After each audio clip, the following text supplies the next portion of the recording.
ભાવનગર જિલ્લા Bharat scout guide સંઘ અને શ્રી દક્ષિણામૂર્તિ વિદ્યાર્થી ભવનના સંયુક્ત ઉપક્રમે શ્રી દક્ષિણામૂર્તિ બાલપમરાટ ખાતે વિશ્વ મહિલા દિવસની ઉજવણી કરવામાં આવી હતી.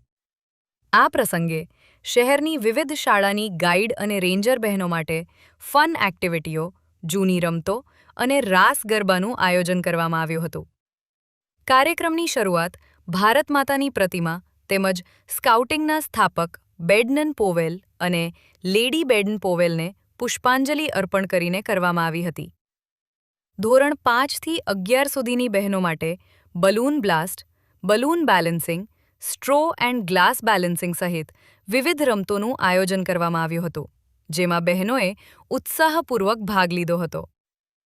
કાર્યક્રમમાં જિલ્લા મુખ્ય કમિશનર NF ત્રિવેદી, જિલ્લા ગાઈડ કમિશનર દર્શનાબેન ભટ્ટ અને જિલ્લા મંત્રી અજયભાઈ ભટ્ટની ઉપસ્થિતિમાં સમગ્ર કાર્યક્રમ યોજાયો હતો. અંતે રાસ ગરબાની રમઝટ અને ભારત માતાના જયઘોષ સાથે કાર્યક્રમ પૂર્ણ થયો હતો.